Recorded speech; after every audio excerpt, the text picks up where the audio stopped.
What it do, Dream Team? Welcome back to the channel. Here we are with the white slave trade and the British Crusade against slavery. Uncomfortable truths about slavery. Now, before we do dive into this video, if you have a favorite video suggestion, you can subscribe to Patreon and request it. There's a link in the description section where I take premium and free requests, or you can just drop it right down in the comment section. Just request something. Also, if you happen to enjoy this, don't forget to like and subscribe. Growing up, only one narrative of slavery was taught to me.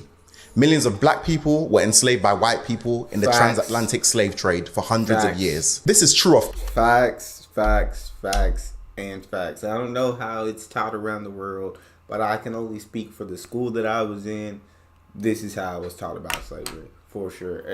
And not even school, but I guess society. The society that I grew up in, this is what I was taught about slavery. Of course, but it would have been very helpful if nuances were included in this narrative. Slavery was not limited to a specific race or period of time, but rather an institution deeply ingrained in human society since the ancient times. And the effort to bring it to an end was exceptional and unparalleled in history. Today, we will begin exploring these nuances by exploring 3 uncomfortable truths about slavery. In the 16th to the 19th century, pirates from the Ottoman Empire would capture and enslave European people from European coastal areas. Yes, white people. They would then transport them to North Africa.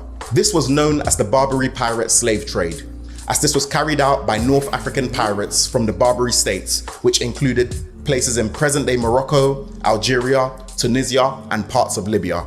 The Barbary pirate slave trade emerged as early as the 9th century, when Arab forces began expanding into North Africa. Over time, various groups emerged and established independent states in the region, which later became known as the Barbary states. These states would engage in piracy as a means to accumulate wealth and power. The motivations were mainly economic. Capturing and enslaving people could provide a lucrative source of income, as slaves could be sold in markets or ransomed for large sums of money. And I hate that. I understand. Definitely could be economy could rise the price of economy, but still owning another person is just sickening to me as a human being. I know. Slavery's been there since the beginning of time. It was just a normal thing. It was practiced universally around the world. Slavery was practiced. But still, owning another person, I just hate that. I hate the thought of it. It's truly ridiculous to me. But yes, going to the perspective, we were only kind of taught. I know I was only learned about slavery as one way, and mostly that black people were slaves. And that's I didn't know white people were slaves. I didn't know slavery was there since the beginning of time. I didn't know it used to be so normal and it was practiced worldwide, and every race, or it seems like race of people, has been a slave at one point or another. I didn't know any of these things, and definitely didn't know it was the British who started the crusade against slavery and abolished it first in their country, but then fought against it around the world. The captured Europeans would be used as laborers, soldiers, or concubines within the Barbary states. Barbary pirates targeted European coastal areas and ships traveling in the Mediterranean Sea and the Atlantic Ocean. They would launch surprise attacks marked by speed, violence, and brutality on unsuspecting victims. Coastal communities were pillaged, ships would be raided, often resulting in the massacre of crews and capture of the survivors. Slavery under the Barbary pirates was brutal and marked by harsh conditions and limited rights for the slaves. They were often subject to physical abuse, including beatings and torture. The living conditions for the slaves varied depending on their roles and their treatment by their owners, ranging from relatively comfortable households to working in harsh and overcrowded ships. Male slaves captured by the Barbary pirates were forced into hard labor. Many of them would work in agriculture, construction, or mining activities. They were subjected to long working hours, often performing back-breaking tasks under harsh conditions. Physical abuse and punishment were common, and slaves were frequently deprived of basic rights and freedoms. Able-bodied men and older boys were frequently assigned to serve on the Barbary pirate ships. Slaves endured extremely grueling conditions, rowing for hours on end in cramped and overcrowded spaces. They were often subjected to brutal treatment, cruel discipline including whippings and beatings. Female slaves were usually assigned to domestic servitude. They served in households or harems, or as concubines to wealthy North African families. Their duties included cleaning, cooking, childcare, and other household tasks. While they it sounds like kind of slavery. That kind of sounds like the slavery that I grew up learning about that existed here in America. And so I guess this slavery was happening to the Europeans as well beforehand. Like in a different time period, Europeans were being stolen and taken as slaves as well. It seems like men had to perform the back-breaking duties. They had to do all this. Women more so served in domestic roles, which kind of sounds like the slavery I learned about growing up here in America.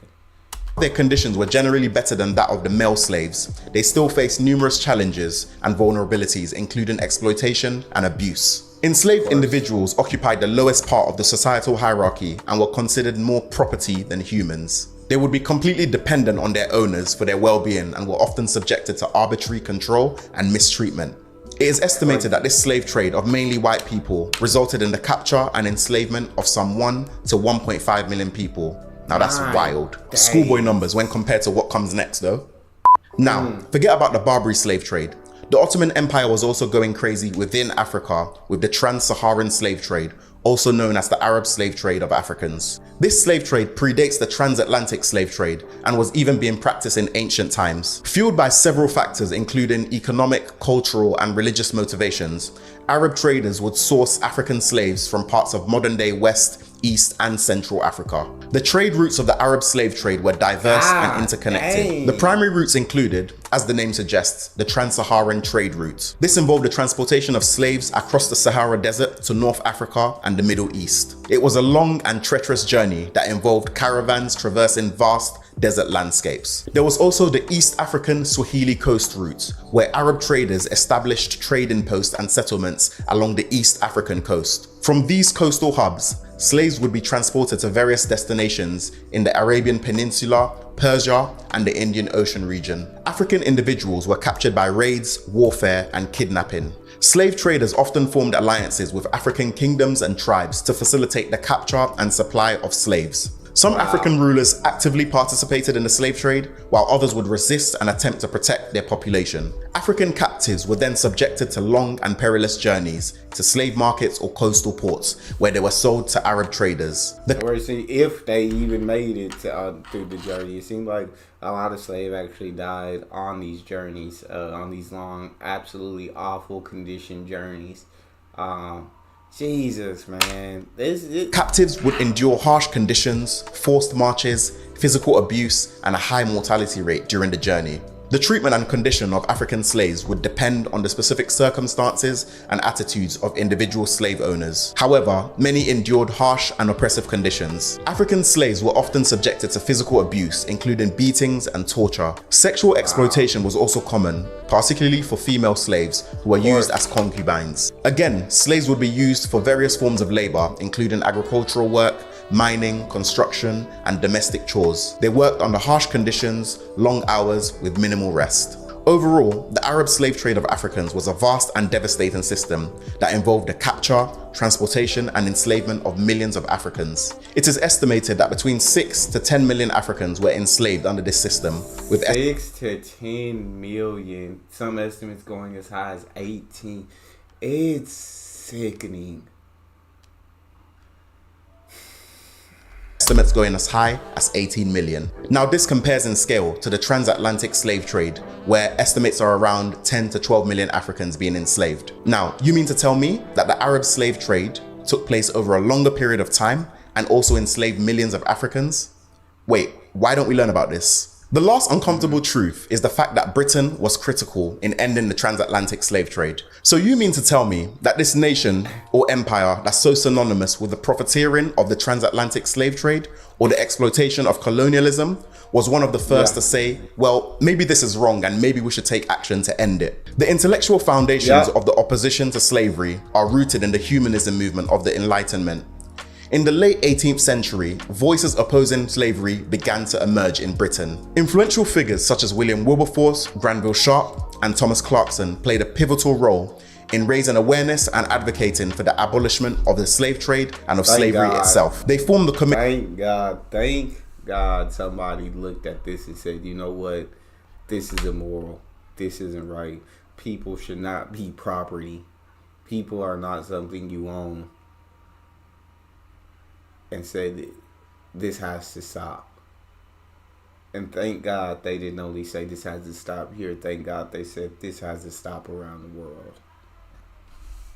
Committee for the abolition of the slave trade in 1787, which became a driving force behind the movement. In 1807, the British Parliament passed the Abolition of the Slave Trade Act, making the transatlantic slave trade illegal throughout the British Empire. The act prohibited British ships from engaging in the slave trade, and the Royal Navy was deployed to intercept slave ships and enforce the law. Britain actively promoted the abolition of slavery internationally. Britain used its political and economic influence to pressure other nations to abolish slavery, and it signed treaties with various countries to enforce anti-slavery measures. The British Empire's anti-slavery policies had a significant impact on global attitudes and contributed to the decline of the slave trade and slavery worldwide. Following the abolition of the slave trade, efforts shifted towards the emancipation of enslaved individuals. The Slavery Abolition Act of 1833, introduced by Lord Stanley and later passed by Parliament, abolished slavery throughout the British Empire. This bolstered efforts for the gradual emancipation of enslaved people, with enslaved individuals over the age of 6 transitioning to an apprenticeship system before gaining full freedom. The act also included provisions for compensation of slaveholders, which led to controversy and debates over reparations that are still going on till this day. And that brings us to the end. Facts. Which of these uncomfortable truths do you think we need to be talking about more? As always, like, comment, subscribe, and I'll catch you later.